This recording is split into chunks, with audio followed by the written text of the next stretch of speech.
Et si je te disais que ton corps se souvient même de ce que toi, tu as oublié, que les émotions que tu n'as pas voulu ressentir, celles que tu as mises de côté parce que ce n'était pas le moment, parce que tu devais être forte, parce que tu ne voulais pas déranger, elles sont toujours là,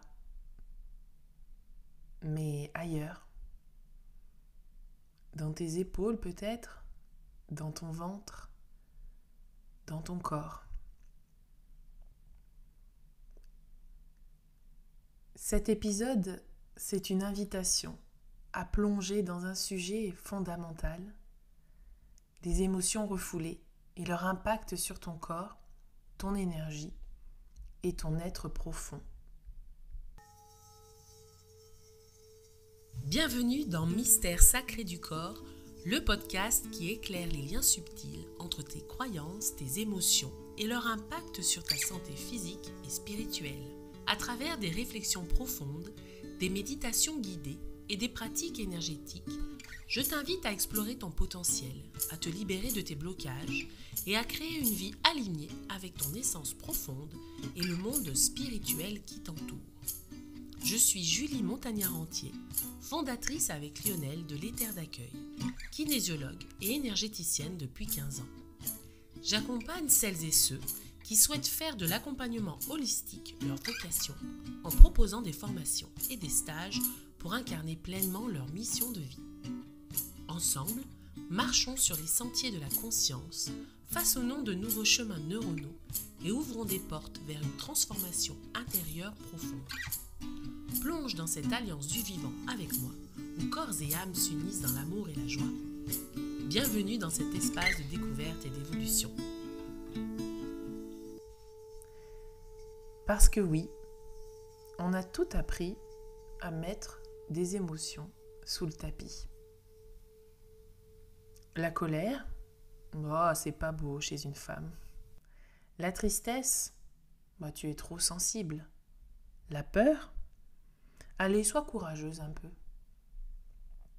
Alors on passe notre temps à ravaler, à cacher, et puis on sourit à la place. On dit « ça va ». Mais le corps, lui, il ne va pas te mentir. Il garde des traces. Il devient comme un théâtre de tout ce que tu n'as pas osé exprimer.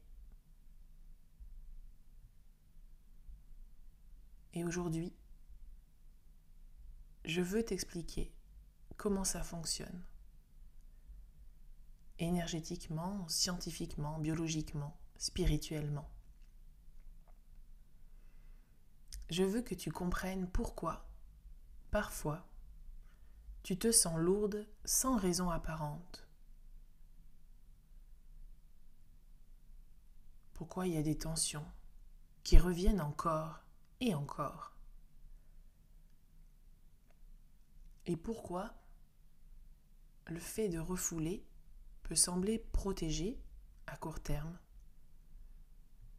mais ça finit par créer des blocages profonds.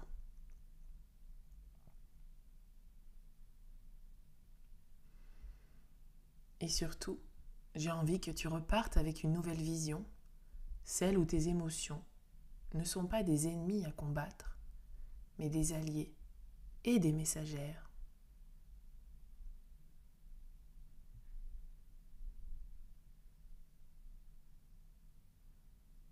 Alors peut-être que tu ne sais pas ce que ça veut dire de refouler une émotion, parce que peut-être tu n'en as même pas conscience, tu ne sais même pas que tu fais ça. Alors refouler, c'est différent de réprimer. Réprimer, c'est quand tu sens qu'une émotion monte et que tu décides consciemment de ne pas la montrer. Par exemple, tu as envie de pleurer en réunion, mais tu prends sur toi parce que ça se fait pas en fait, de pleurer pendant la réunion. Donc tu vas respirer peut-être plus fort et tu vas changer de sujet pour apaiser ton corps, ton mental, tes émotions. Alors que refouler, par exemple, c'est plus subtil, c'est inconscient surtout. c'est un mécanisme de défense qui va aller ranger l'émotion tellement profondément que tu n'as même plus conscience de la ressentir. Tu dis « non, ça va, j'ai pas de problème », alors que ton corps, lui, est en alerte maximale. Je sais pas si tu te reconnais déjà, mais en tout cas, c'est un schéma qu'on voit souvent. En tout cas que moi, je vois souvent, en accompagnement personnel ou en stage. Et ce mécanisme, eh bien, il vient souvent de l'enfance. Parce que à ce moment-là, on a pu entendre des phrases « Ne pleure pas, tu es grand maintenant ». « Les filles sages ne crient pas ou ne se font pas remarquer ». Et tu n'as pas raison d'avoir peur. Et donc l'enfant, toi, la petite qui est à l'intérieur ou le petit, il va apprendre très vite que certaines émotions sont interdites. Ça, c'est une interprétation qu'il fait, mais tu te rends compte qu'au bout d'un moment, à force d'entendre la même chose, on intègre les choses d'une certaine façon. Et comme cet enfant a besoin d'amour et d'acceptation pour survivre, il va s'adapter. Il va couper la connexion à cette émotion, il va la cacher, puis il va l'enfouir, tout simplement. Mais enfouir, ça ne veut pas dire effacer. C'est comme si, par exemple, tu mettais un objet dans une boîte au fond d'un grenier et puis tu ne le vois plus, mais il est toujours là. Ou quand tu veux enterrer quelque chose, un objet, eh bien, il va mettre des centaines d'années à se désintégrer et il sera toujours là. Et bien sûr, ça peut peser parce que c'est toujours là. Et donc, refouler, eh bien oui, c'est quand tu détournes le regard de ton propre vécu intérieur. Tu vas continuer d'avancer, ça, j'en doute pas. Tu vas fonctionner, mais il y a quand même une partie de toi qui va rester comme en suspens. Comme si, finalement, cette partie de toi, elle prenait pas le train. Elle restait sur le quai de la gare. Et cette partie non vécue, cette partie qui est là, elle se met à chercher un autre chemin pour s'exprimer. Parce que, bien sûr, elle a le droit aussi à l'expression de soi. Et souvent, c'est le corps, en fait, qui va parler à ta place, qui va prendre ce relais. Il va s'exprimer de la façon la plus claire pour lui, en tout cas. Même si parfois, nous, c'est sûr, on ne comprend pas ce qu'il veut nous dire. En tout cas, pour lui, c'est bien clair.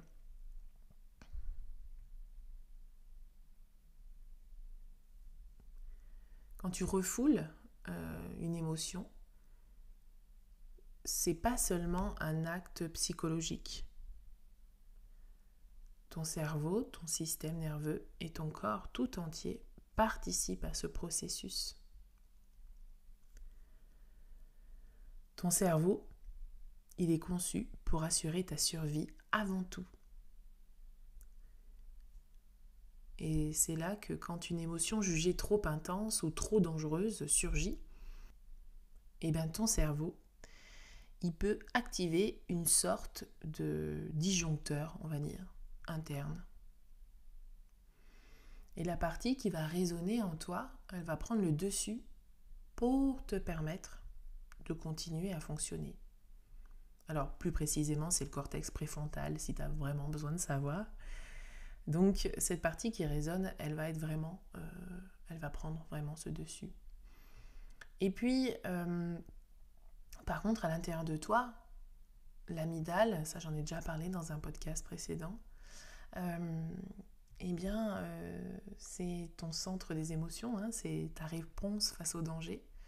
Eh bien, elle va quand même enregistrer l'information, même si toi, tu dis non, on prend pas.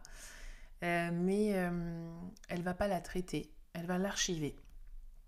Et archiver, eh bien, si tu as peut-être eu la joie déjà d'aller dans des archives, eh bien, c'est grand, c'est rempli, ça peut être poussiéreux, et c'est encombré en fait. Ça reste, ça stagne. c'est de l'énergie stagnante. Et le résultat de tout ça, évidemment, c'est que tu crois avoir dépassé la situation, mais elle va rester inscrite dans ta mémoire émotionnelle.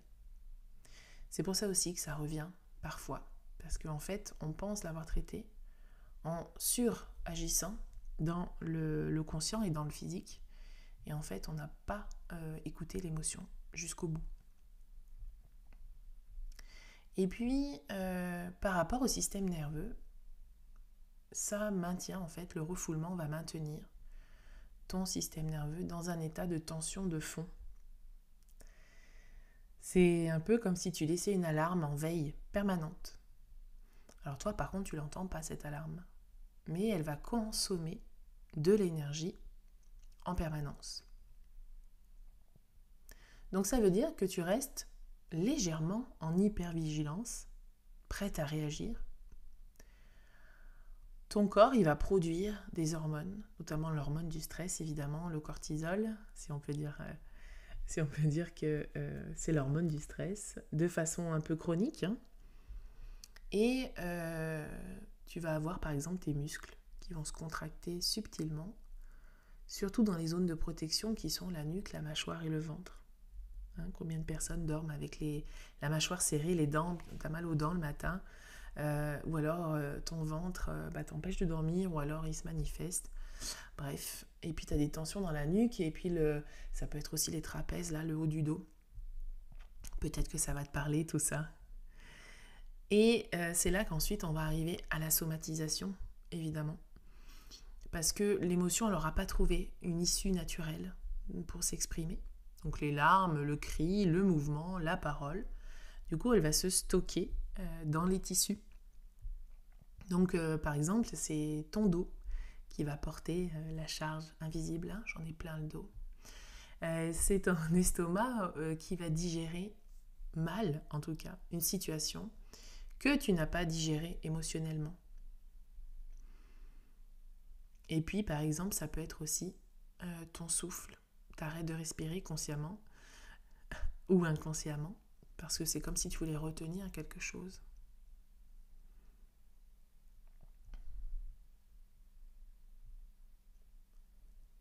Et puis dans tout ça, tu as aussi la mémoire cellulaire,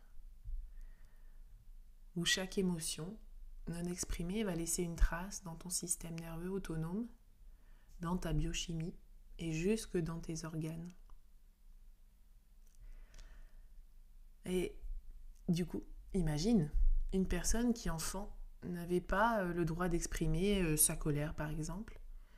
Et chaque fois qu'elle sentait la colère monter, elle va la refouler.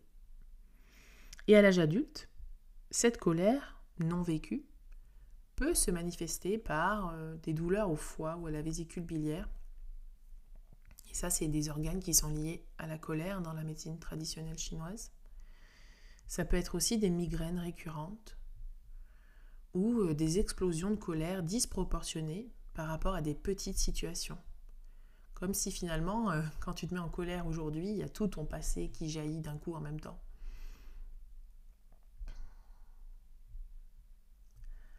Alors le corps, en fait, ça devient la scène. Tu sais, je parlais de théâtre au début. Et bien en fait, ton corps, ça devient la scène où les émotions refoulées continuent de jouer leur pièce, en fait. Même si toi, consciemment, t'as quitté la salle. Ça se joue sans toi, tout ça, à l'intérieur.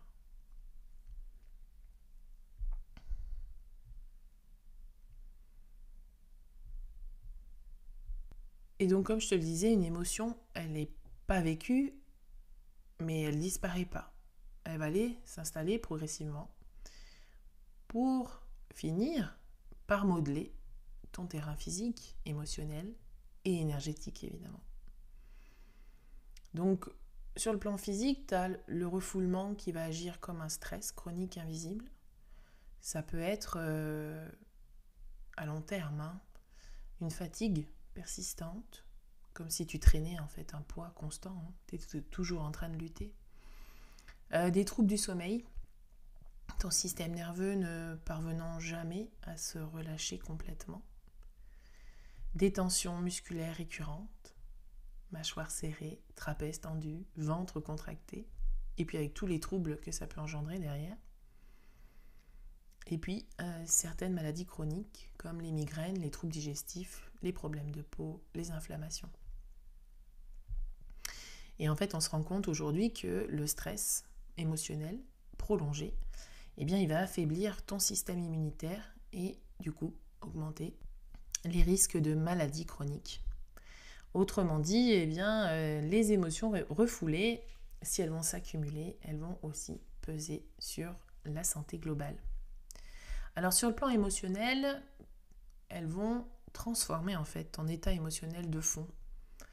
Parce que ta peur refoulée, elle peut devenir une anxiété globale. Ta tristesse refoulée, devenir de la mélancolie. Et la colère refoulée, eh bien, ça va amener à de l'irritabilité permanente ou du ressentiment. C'est comme une teinte finalement, qui va un peu colorer ton corps et qui va être coloré de toutes ces expériences, même si encore une fois, toi, tu n'en as pas conscience. Et enfin, sur le plan énergétique, eh ben, c'est certes plus subtil peut-être, mais chaque émotion va être comme un nœud énergétique dans le corps, dans l'énergie vitale, dans l'énergie autour de toi, autour de ton corps. Et là où l'énergie vitale, en fait, elle devrait circuler librement, elle va rencontrer des zones de blocage, donc des accumulations d'énergie. Et ça peut, par exemple, se traduire par une lourdeur dans la poitrine, une boule dans la gorge, un poids dans le ventre. Et c'est des zones, finalement, qui seront comme des barrages et où ton énergie va se figer. Et à force, tout ça, ça ne va pas évidemment rester à un seul endroit, ça ne va pas être que localisé, ça va agir dans tout ton champ énergétique. Et puis peut-être qu'à certains endroits qui ont déjà des petites faiblesses, eh bien ça va renforcer ces faiblesses. Parce qu'il faut voir un peu l'énergie comme des vases communicants, c'est-à-dire on a une énergie globale qui doit circuler, comme quand on respire, on inspire et on souffle. Eh bien l'énergie c'est pareil, elle rentre, elle sort, et puis elle va circuler dans l'ensemble du corps. Et quand je dis le corps, je parle aussi des corps subtils. Et du coup, le problème, c'est que ton champ énergétique global, il va être perturbé. Tu vas peut-être avoir moins d'énergie, du coup, moins rayonné. Tu vas te sentir peut-être un peu plus fermé et moins connecté, évidemment, à la vie et aux autres. Et donc, ce qui peut après engendrer d'autres situations problématiques, soit au niveau émotionnel, relationnel, ou encore sur d'autres plans de ta vie en lien avec toi-même, évidemment. Et enfin, sur le plan psycho-spirituel, c'est sûr que ça peut éloigner après de ton alignement intérieur, parce qu'une émotion, comme on l'a vu dans l'épisode précédent, c'est aussi un signal spirituel. Tu vas pas l'entendre, c'est un peu comme si tu ignorais un panneau de signalisation sur ton chemin, et tu vas continuer d'avancer, mais parallèle à ton chemin et pas sur ton chemin. Donc là aussi, ça peut être intéressant d'aller chercher toutes ces émotions refoulées. Alors, pas tout d'un coup, évidemment. L'idée, c'est pas de te faire exploser en plein vol. Voilà, c'est ça, cette surcharge émotionnelle. Mais par contre, on va plutôt aller progressivement dénouer des choses et permettre aux émotions de s'exprimer. Et tu vois, c'est quand j'ai des gens... Parfois, j'ai encore des petites séances individuelles et où je vois que c'est des personnes qui déjà se permettent de s'exprimer, d'exprimer leurs émotions avec moi. Souvent, c'est par la peur, mais ça arrive que ce soit le rire aussi. Des gens qui rigolent beaucoup quand je touche des points ou quand c'est le moment pour eux, eh bien, ils vont aller exprimer cette émotion et on se rend compte qu'ils ne l'ont pas fait depuis longtemps ou alors qu'ils n'osent pas le faire, qu'ils ne se sont pas permis de le faire. Et le moment, entre nous, c'est ce moment-là qui permet d'exprimer l'émotion. Et je pense que ce qui fait surtout peur, en fait, c'est la force, cette puissance intérieure qui fait peur. Parce que certains pensent que s'ils lâchent prise, s'ils lâchent les vannes, eh bien, ça va leur sauter à la figure et voilà, ça va pas être confortable. Alors, quand on pleure, évidemment, c'est pas toujours confortable, mais par contre, on se rend compte que ça fait tellement, tellement de bien quand ça fait longtemps qu'on n'a pas pleuré. Et c'est là que c'est important de valoriser ça.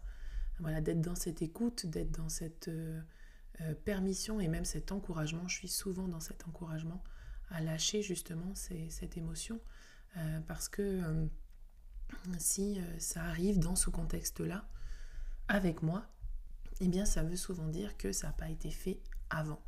Et donc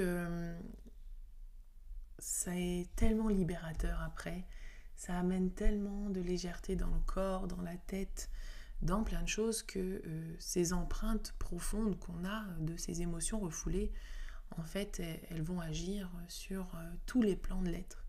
Et après des séances comme ça de libération émotionnelle, c'est sûr qu'on y voit plus clair aussi dans notre vie et ça permet, d'agir ensuite dans ce qu'on veut vraiment dans notre vie. Alors peut-être que là, quand je te parle, tu te dis mais pour l'instant moi ça va. Ou alors si tu es honnête avec toi-même, tu te rends compte que oui, il y a peut-être une émotion qui est refoulée et peut-être pas qu'une. Et comment tu peux la reconnaître du coup ? Eh bien, on se pose cette question souvent parce qu'on est OK pour se libérer, bien souvent. Et là, t'as un visiteur qui n'a pas été accueilli à la porte finalement. Et ce visiteur, il va rentrer par la fenêtre parce qu'il faut quand même qu'il s'exprime, qu'il vienne. Et donc cette émotion refoulée, en fait, elle se manifeste toujours, mais de manière plutôt indirecte. Donc dans le corps, par exemple, comme je te l'ai dit, tu auras des tensions. Tu auras peut-être des troubles digestifs, tu auras peut-être de la somatisation, tu auras peut-être une respiration bloquée. Tu as des signaux corporels qui vont te permettre de dire que déjà, c'est pas normal. Et en te disant ça, tu vas me dire, mais ça, si j'en avais, je le sentirais. Eh bien, figure-toi que non. C'est-à-dire que soit tu t'en es rendu compte et tu as aussi, étouffé cette sensation dans le corps. Et combien de personnes pensent que c'est normal d'avoir mal dans le corps ? Combien de personnes pensent que c'est normal de mal digérer ? Combien de personnes pensent que c'est normal d'avoir des migraines ou des acouphènes ou des choses comme ça et se disent je vais vivre avec en fait. Mais en fait non. C'est quand on met le doigt dessus en disant mais non, si ça c'est touché, si ça c'est atteint, c'est pas normal. Et je reviens du coup sur un concept que moi j'aime beaucoup appliquer en kinésio, mais je le dis un peu à chaque fois, mais c'est quand ce sont des fonctions vitales, quand on n'a pas besoin, nous, humainement, de s'en occuper. Alors évidemment, battre le cœur, faire battre son cœur, mais ça va être la respiration, ça va être la digestion, ça va être le sommeil.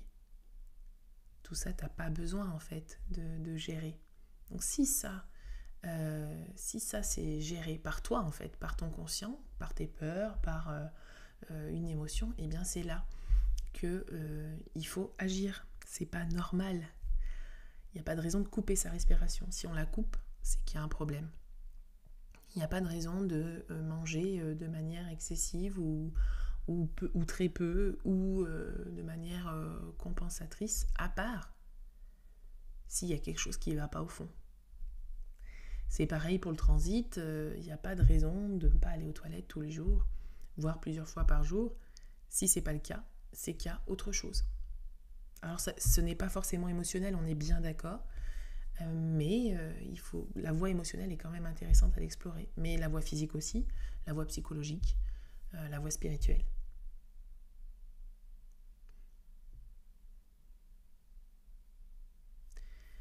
Et puis, comme je l'ai un petit peu évoqué au début, c'est parfois aussi quand on va avoir des émotions qui vont avoir des réactions disproportionnées par rapport à la réalité du problème. C'est un petit peu cette goutte d'eau qui va faire déborder le vase. Si t'en es là aujourd'hui, c'est parce que c'est déjà trop. T'es déjà dans le trop. T'es déjà dans l'excès d'émotions intérieures non exprimées. Alors, moi je donne des petits tips à chaque fois pour aller soulager ce corps, soulager ces émotions, soulager ce cerveau qui en a grand besoin. Parce que tu as le droit à la paix en fait, tu as le droit d'être au calme à l'intérieur comme à l'extérieur. Et donc, tu vas, comme je te le disais, surréagir par rapport à la colère. La moindre petite chose te fait péter ton câble, et bien oui, c'est que ça va pas à l'intérieur, c'est pas normal. C'est que tu es en tension permanente et peut-être que tu n'en es même pas rendu compte. Ou peut-être que tu le sais, mais tu sais pas encore te défaire. Et la peur, c'est pareil. Une peur, alors les peurs, c'est souvent irraisonné, ça n'a aucune, parfois ça n'a aucune, ça n'a aucune raison en fait. C'est des peurs irraisonnées.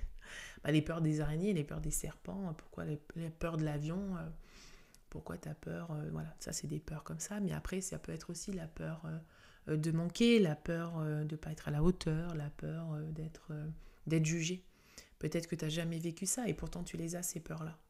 Et puis tu as peut-être vécu ça et puis finalement, ça ne fait que renforcer cette croyance que c'est normal d'avoir peur. Et non, c'est pas normal tout ça.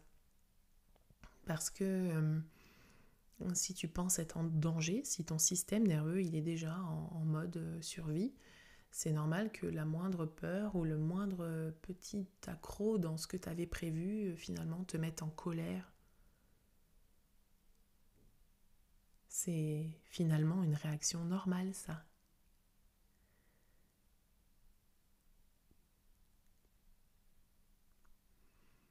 Et puis j'ai envie de te donner un exemple qu'on m'a donné récemment d'ailleurs en coaching. Quand une personne, on lui fait une remarque anodine, elle se sent mais complètement déstabilisée, très blessée, profondément blessée. Et puis en fait, justement en coaching, on s'est rendu compte que peu importe ce qu'on disait autour, alors non, c'est pas juste ce que je vais dire, c'est que les remarques négatives étaient intégrées très facilement en disant mais oui, il a raison ou elle a raison. Par contre, quand on faisait des compliments, là, ça passait pas la barrière intérieure.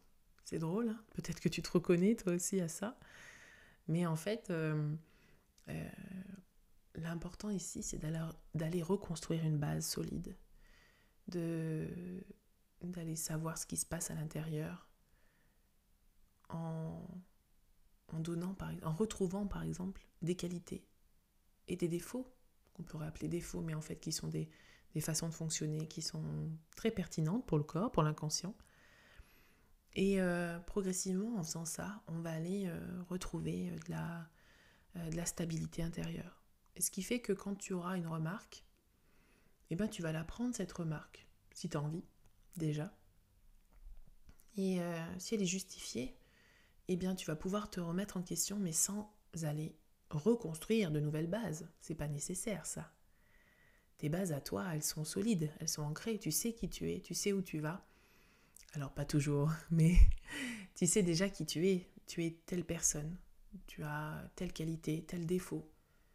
Tu as telle façon de fonctionner. Ça, c'est se connaître. Et du coup, c'est avoir une base solide là-dessus. Et puis après, effectivement, cette remise en question que tu peux entendre de l'extérieur, mais même de toi.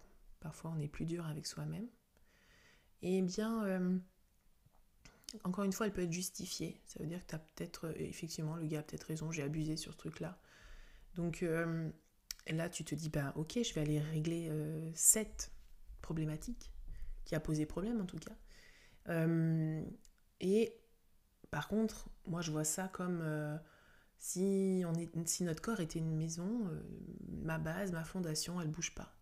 Par contre, oui, je peux changer les fenêtres, je peux changer la décoration, je peux changer la couleur des murs. Ça oui, mais par contre ma fondation elle bougera pas. Et donc la remarque de l'autre qui dit que mes fenêtres sont sales ou que j'ai pas rangé ma maison, oui ça je peux l'améliorer, si c'est justifié encore une fois. Oui, et si j'en ai envie. Mais ça ne va pas aller casser ma fondation.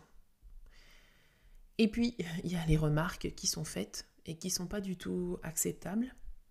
Mais comme je suis pas en mode survie, je vais pas surréagir. Je vais dire ok, c'est ce que tu penses. Moi, je pense par contre que j'ai bien fait ou que j'ai raison ou que voilà. Bien sûr, quand c'est juste. Le but c'est pas d'aller dire oui j'ai raison alors qu'en fait c'est pas vrai. Mais voilà, c'est d'être honnête avec soi et puis honnête avec les autres. Et quand on est honnête avec soi, ça ne veut pas dire qu'on accepte tout, on accepte toutes les remarques, qu'on accepte tous les changements qu'on nous propose. Et puis, si c'est en désaccord avec notre être profond, notre respect de nous-mêmes, eh bien, c'est pas juste du coup. Et justement, c'est nous, si on accepte ça, si on accepte d'être remise complètement en question, eh bien, c'est nous qui allons grignoter nos fondations, aller les défaire, aller les casser. Ben non, moi, ma valeur, c'est ça. Ma valeur, c'est-à-dire ma valeur de, je sais pas, de bienveillance, de justice, d'honnêteté. Ça, ce sont mes valeurs. Donc, je vais pas aller ensuite défaire ces valeurs parce que l'autre me dit que lui, ça lui convient pas ou que je dois agir différemment pour des raisons diverses et variées qui ne sont pas du tout justement en accord avec mes valeurs. Donc tu vois, c'est fort ça. Cette émotion ancrée en toi, elle va en fait te permettre et bien justement de voir ce qui ne va pas et ce qui va à l'intérieur de toi. Et justement, je parlais des relations avec l'autre, hein, mais quand justement tu as des émotions qui ne sont pas vécues à l'intérieur, hein, qui vont finalement colorer un peu ta façon d'agir, qui vont filtrer ta façon de fonctionner, eh bien par exemple tu vas avoir du mal à exprimer tes besoins parce que tu as peut-être la peur refoulée d'être rejeté, tout simplement. Tu as un besoin de contrôler. Donc tu as besoin que l'objet que tu as rangé chez toi, il soit à tel endroit. Et si on ose le déranger, ça te met dans une colère énorme, disproportionnée par rapport à la problématique. Et bien là aussi, ça reflète de la colère et de l'insécurité refoulée. Et si par exemple, tu as besoin de reconnaissance, mais de manière excessive en fait, c'est-à-dire que souvent tu vas te conformer à ce que la personne elle attend de toi en face, et bien là, c'est certainement des blessures émotionnelles qui n'ont pas été libérées.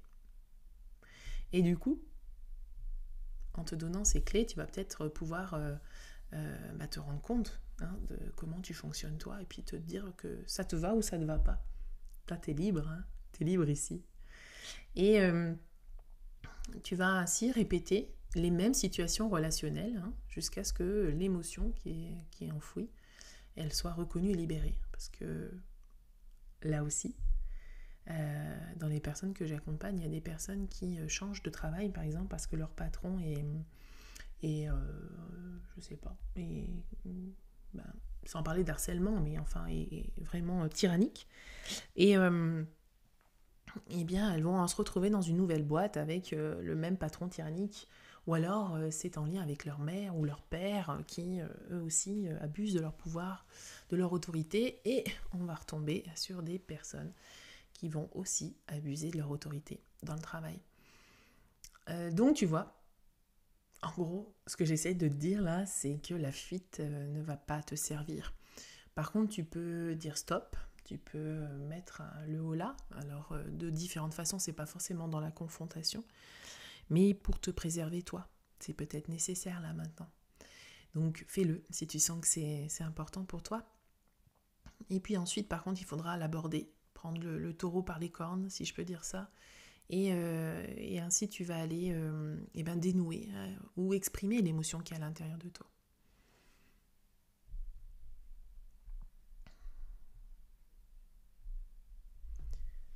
Et sur un plan plus subtil, l'émotion refoulée, elle va faire quoi ? Elle va t'empêcher souvent de développer tes ressentis. Parce que justement, tu bloques un ressenti, tu bloques une émotion.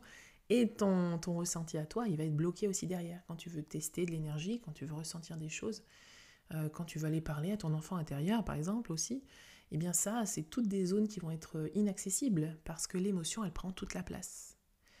Et donc, toi, tu vas pas ressentir l'énergie, ton énergie vitale, tu vas pas ressentir des choses à l'intérieur ou à l'extérieur d'ailleurs, sur quelqu'un d'autre, parce que tu vas ressentir, ou tu vas pas le sentir, mais c'est en tout cas ici, c'est ce poids, un poids sur ton corps quelque part. Souvent on me dit, quand on fait des tests pour monter un petit peu en énergie, On me dit, je sens que je cogne quelque chose avec la tête, c'est lourd, j'ai quelque chose sur la tête. Donc oui, ça peut être une émotion refoulée. Je dis pas que c'est tout le temps le cas, mais en tout cas ça peut. Et puis dans les mains, c'est pareil, ne rien ressentir dans les mains, ou alors un blocage quand on fait par exemple de la com, c'est dans la gorge que ça peut se passer. Voilà. Bref, il y a plein de possibilités.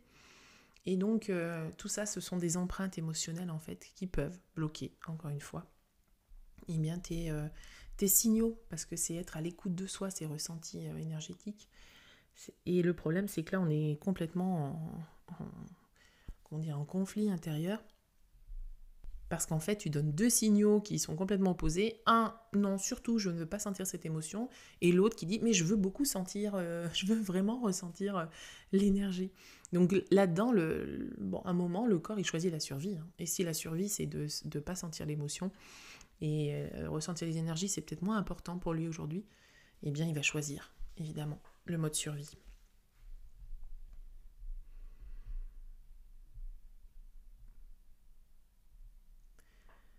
Alors en disant tout ça, j'espère que tu te juges pas, tu te culpabilises pas, parce que c'est pas du tout le projet déjà.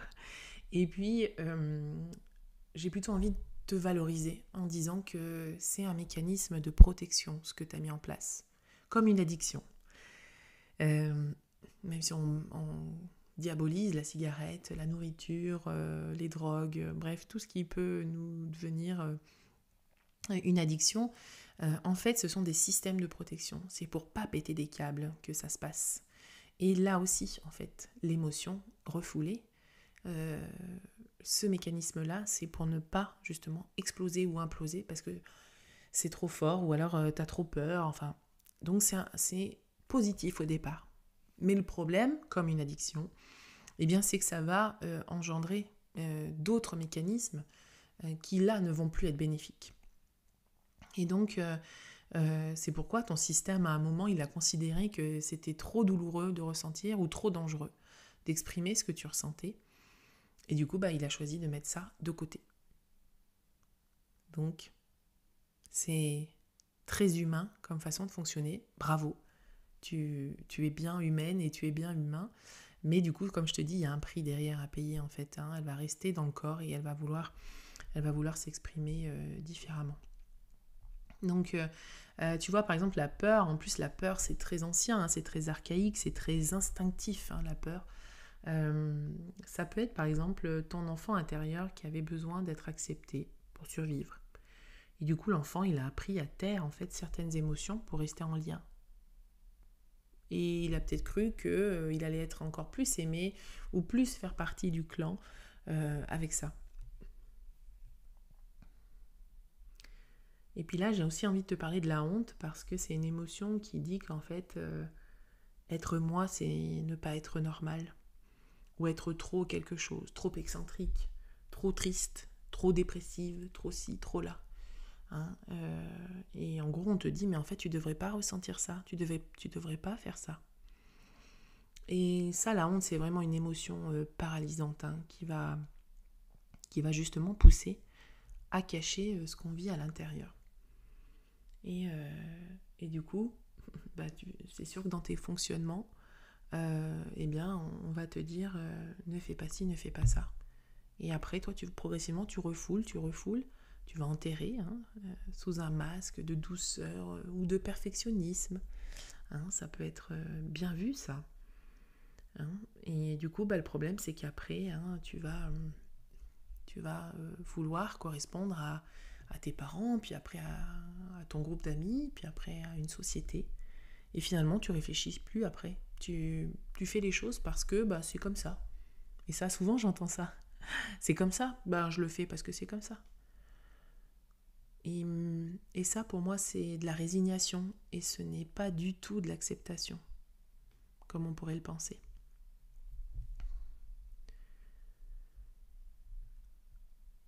Donc, comme je te le disais, tu reçois des messages dans ton cercle familial, mais aussi dans ton éducation, dans ta culture, où on fait attention à pas faire ceci ou à faire cela. Et quand tu te rends compte que tu compares avec d'autres cultures, c'est peut-être complètement différent. Et j'ai envie de te donner un exemple là.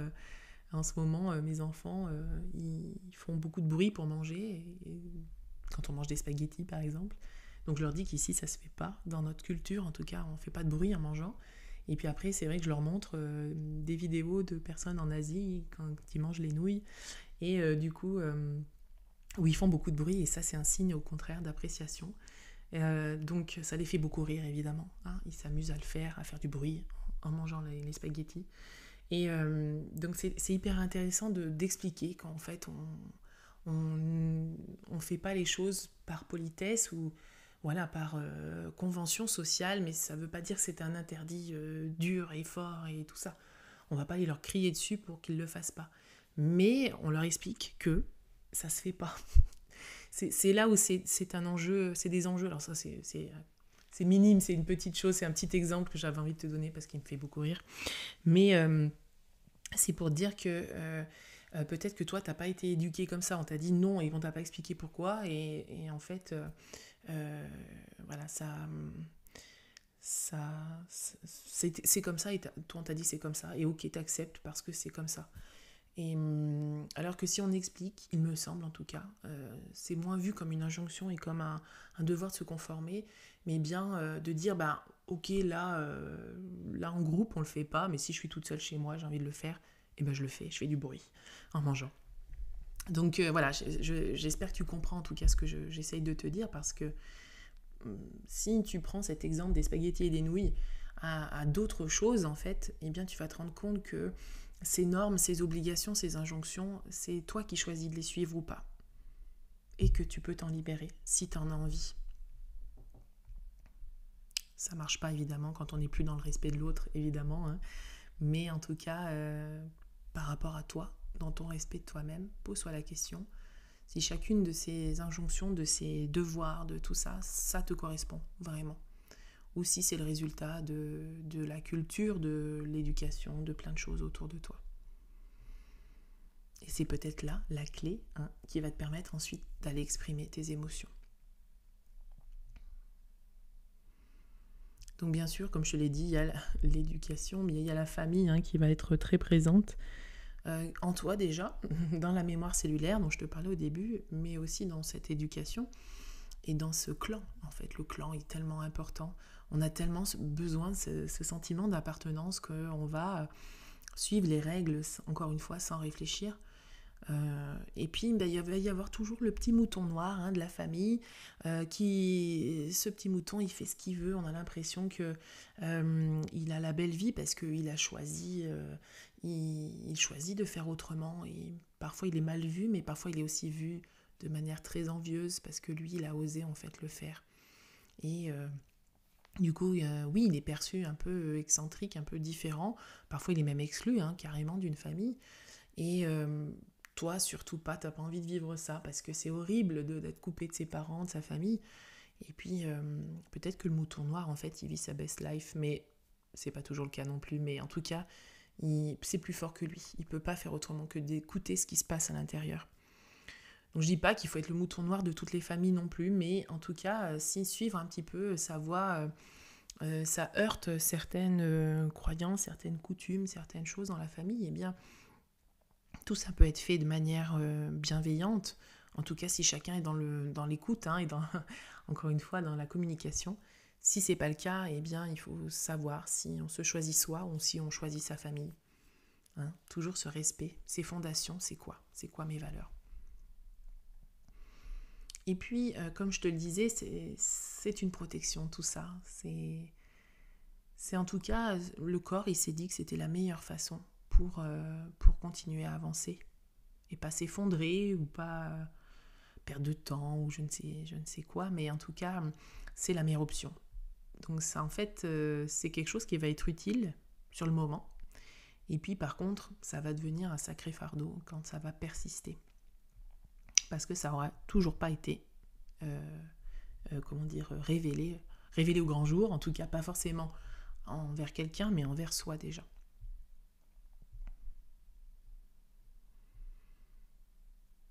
Et je reviens sur cet aspect de famille et d'enfance, parce que quand tu étais enfant, effectivement, tu n'as pas trop le choix. Enfin, surtout à l'époque, mais encore aujourd'hui, hein, il y a des enfants qui n'ont pas le choix, mais aujourd'hui, en tant qu'adulte, en fait, tu l'as ce choix. C'est ça justement qui était cette force d'adulte. Va écouter ton petit enfant intérieur pour savoir ce que lui, il aurait bien aimé faire quand il était petit. Et puis, peut-être que tu vas pouvoir réaliser certains de tes rêves et puis certains autres, non, ça ne sera pas possible. Mais c'est ok aussi comme ça. C'est peut-être que, voilà, il y a eu des choses, mais par contre, tu peux peut-être faire certaines activités. Je pense par exemple à quelqu'un, pareil, une personne qui était venue me voir et qui me dit que lui, il aurait adoré être footballeur professionnel. Et puis ça s'est pas fait parce que il s'était blessé. Puis après, ses parents voulaient pas l'emmener tous les samedis ou tous les week-ends faire des matchs, faire de la compétition. Du coup, ça s'est étouffé dans l'œuf comme ça. Mais cette personne aurait pu se dire j'arrête complètement le foot et puis ça m'intéresse plus, et le rejeter complètement. Et puis non, il s'est quand même inscrit dans un club de foot et ça lui permet d'en faire, même si c'est pas un niveau comme il aurait aimé, mais en tout cas vivre quand même un peu de cette passion encore au quotidien. Donc tu vois, des fois, oui, on n'était peut-être pas destiné à être footballeur professionnel, mais par contre, on peut toujours faire du foot, et ça, c'est ça qui nous nourrit aussi. Mais si par contre cette blessure elle reste profonde de ne pas avoir fait ce que tu as voulu vraiment, là par contre c'est enfoui en toi, et puis tu vas avoir des réactions vraiment, peut-être de la tristesse, être maussade, être tu vois, toujours dans ce truc un peu négatif, et libère-toi, c'est possible en fait de s'en libérer de ça, on n'est pas obligé de rester avec ça toute notre vie, un regret, hein, je pense à la médecine chinoise où c'est le méridien gros intestin. Là, tu auras peut-être des troubles digestifs, des troubles du transit, j'en sais rien, mais peut-être autre chose, complètement autre chose aussi. Mais en tout cas, c'est des choses qui vont justement te guider vers une meilleure compréhension de toi. Et encore une fois, on peut s'en libérer. C'est pas une fatalité ce qui nous arrive. On peut vraiment s'en libérer. Et puis alors, une fois que ton corps il a compris que ça marchait comme ça, c'est-à-dire que le fait de refouler, finalement ça nous a aidés. Sur le moment, ça nous a fait du bien, ça nous a permis de continuer notre truc.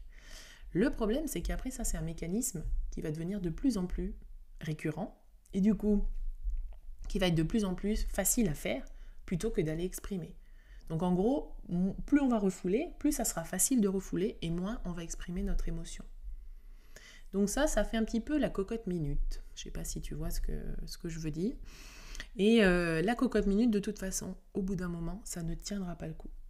Et c'est pour ça qu'on arrive à des burn-out, à des crises de la quarantaine, de la cinquantaine, parce qu'on se rend compte qu'en fait, on n'a pas du tout vécu dans l'expression de nous-mêmes, dans cette vérité intérieure, en fonction de nos valeurs, en fonction de nos émotions.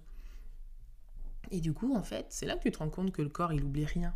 Parce que même 20 ans après, il va ressortir des choses en disant « Non mais ça, il faut le vivre, ça, je veux le faire.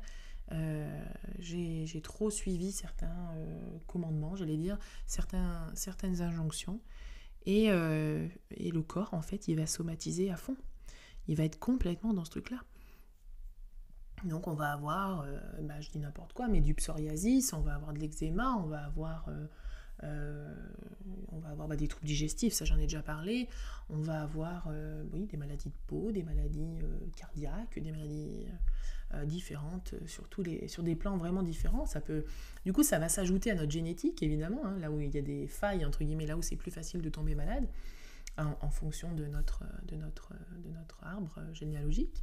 Et puis le côté énergétique aussi va rajouter, parce que si on a une faille quelque part, et là aussi ça va être plus simple de se développer à cet endroit.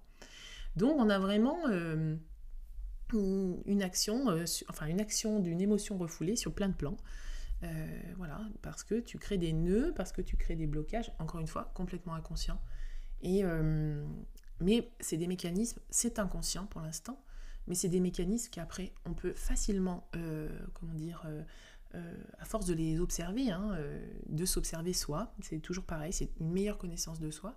À force de faire ça, on va justement vers quelque chose de plus, de plus conscient. Et c'est là où tu vas pouvoir agir. Mais encore une fois, ça demande du temps. Si ça fait 20, 30, 40 ans que tu fais ça, c'est sûr qu'au départ, tu vas être un peu perdu dans le brouillard émotionnel en disant mais est-ce que c'est normal, pas normal, est-ce que je ressens ci, est-ce que je ressens ça. Et du coup, tu vas justement peut-être lâcher, baisser les bras. Mais par contre, la vie, elle ne va pas baisser les bras et ton corps, il sera toujours dans cette expression de lui. Donc autant prendre, encore une fois, remonter les manches et aller voir ce qui se passe à l'intérieur.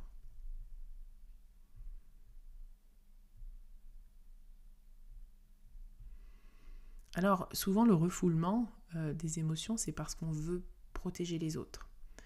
Parce que t'as pas envie d'exprimer ta colère parce que ça va peut-être abîmer la relation avec l'autre. Ou alors tu veux pas exprimer ta tristesse parce que tu veux donner l'impression que tout va bien, alors qu'en fait tu as besoin de soutien là. Et puis tu veux pas embarrasser les gens avec tes problèmes. Qu'est-ce que j'entends ça souvent. Et puis c'est vrai que parfois tu as des réactions en face quand tu exprimes ta tristesse, les gens savent pas trop comment réagir. Donc c'est vrai que des fois tu peux avoir des choses maladroites en face.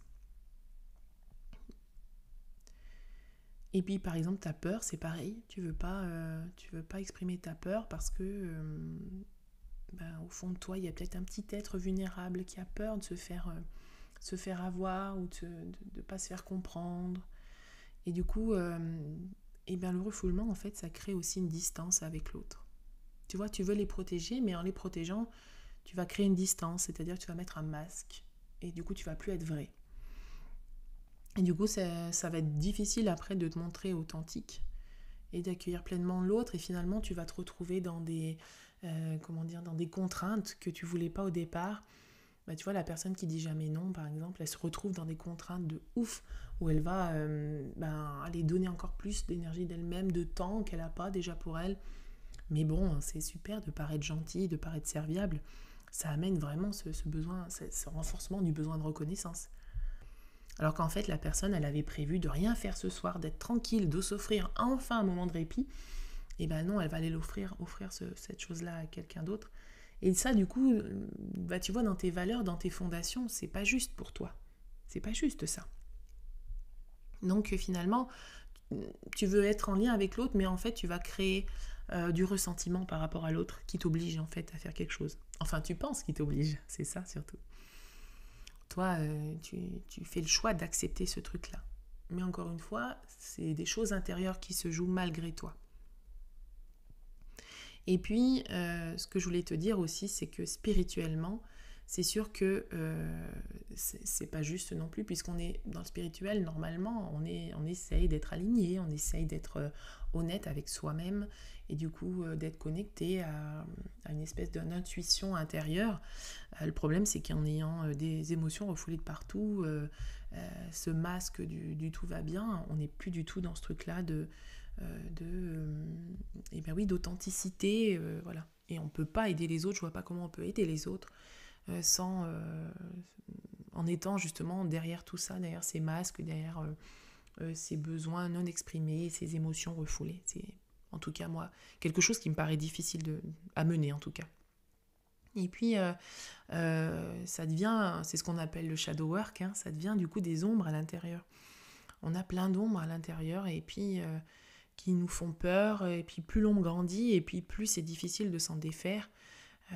Parce que on veut cacher cette ombre. Oh mon Dieu, on veut pas paraître comme quelqu'un de négatif ou de quelqu'un qui est dans l'ombre. Et non, ça le fait pas. Alors qu'on a tous ces parts d'ombre à l'intérieur.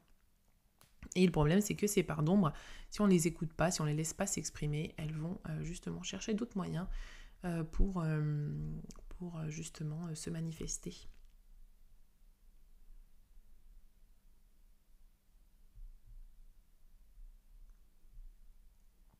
Alors là, je t'ai fait un tableau un peu général, peut-être un peu sombre de tout ça, de ces émotions, mais mon intention, c'est vraiment qu'on aille parler de cette libération. C'est pour te faire vraiment le paysage de tout ça et que tu puisses justement t'en libérer.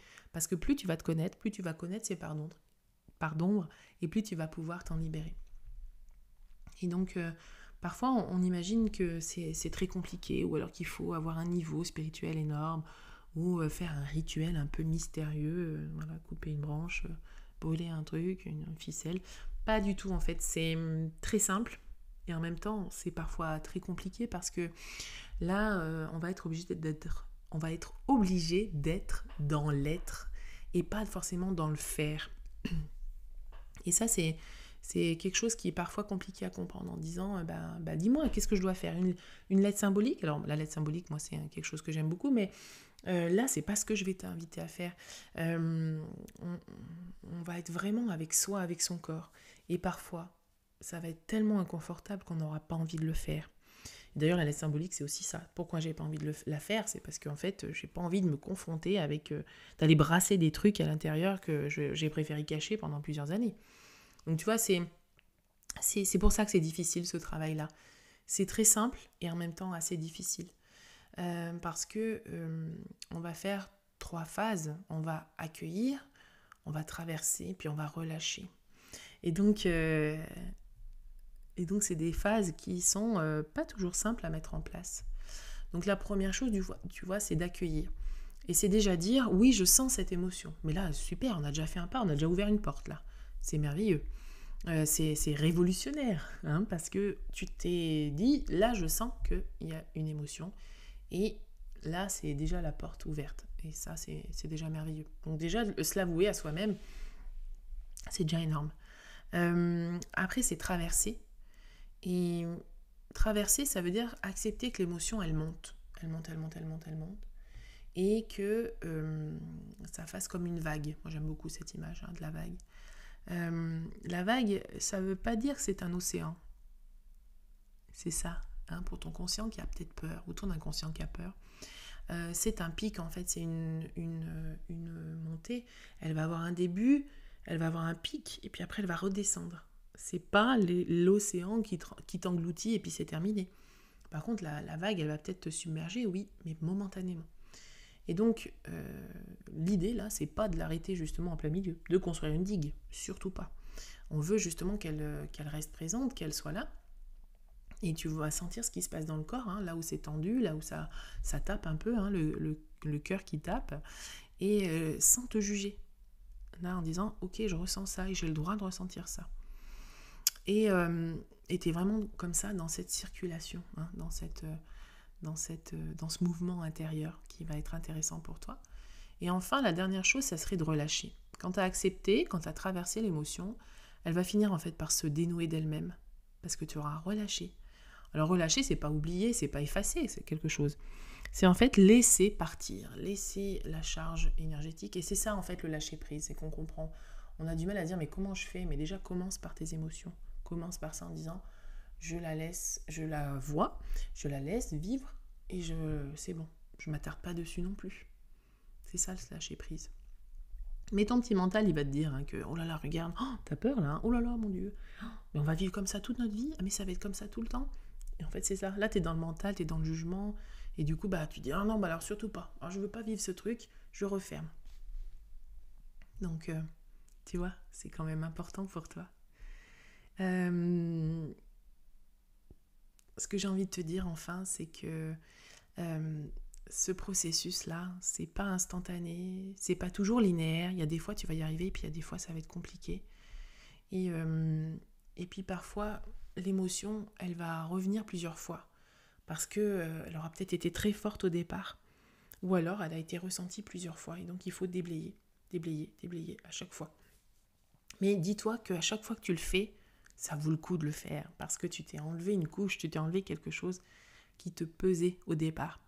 Et dans les épisodes prochains, je vais te proposer aussi des choses. Là, on sera un petit peu plus dans l'action, mais on va être aussi dans la réception, dans l'acceptation et dans cette acceptation de se faire traverser, et puis enfin dans le relâchement. Et tu vas voir que ça va permettre justement d'être en accord encore plus avec toi, ouvrir tes perceptions, te permettre de relâcher, quoi, et puis de vivre ta meilleure vie, tout simplement. Et tu vois, la libération, en fait, c'est pas un effort, c'est pas une performance. C'est en fait un mouvement naturel. Ton corps, ton âme, ils savent déjà faire. C'est juste qu'on a voulu à un moment contrôler quelque chose. Mais tu vas voir qu'en fait, tu vas réapprendre à te faire confiance, à faire confiance à ton corps, à faire confiance à tes ressentis, à ton intuition.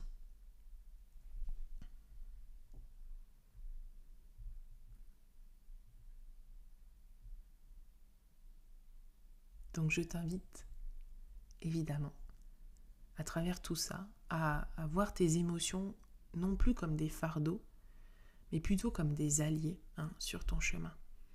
Elles vont te guider en fait. Si tu te rends compte que au départ c'est peut-être inconfortable, mais en fait elles vont te faire comprendre qu'il y a eu quelque chose là qui n'a pas été respecté, qui n'a pas été aimé, qui n'a pas été reconnu, eh bien tu vas pouvoir le faire maintenant ça. Toi tu vas pouvoir aimer, respecter et reconnaître ce qui se passe en toi et toi-même évidemment. Le but c'est que toi tu te sentes vivante et c'est tes émotions aussi qui te font comprendre que tu es vivante, c'est tes ressentis. C'est ça qui te fait différencier l'humain d'une IA par exemple. Et aujourd'hui, en fait, j'espère en tout cas que en écoutant cet épisode, eh bien, une émotion s'est peut-être déjà manifestée en toi. Et si c'est le cas, eh ben, prends simplement un instant pour lui dire intérieurement « Je t'ai entendu ». Tu verras parfois, c'est déjà le premier pas vers la guérison émotionnelle.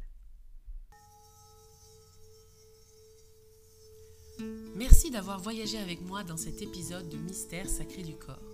Si cette exploration a résonné en toi et que tu ressens l'appel d'aller plus loin, je t'invite à rejoindre les terres d'accueil, un espace dédié à la transformation, à la connexion et à l'éveil de ton potentiel profond.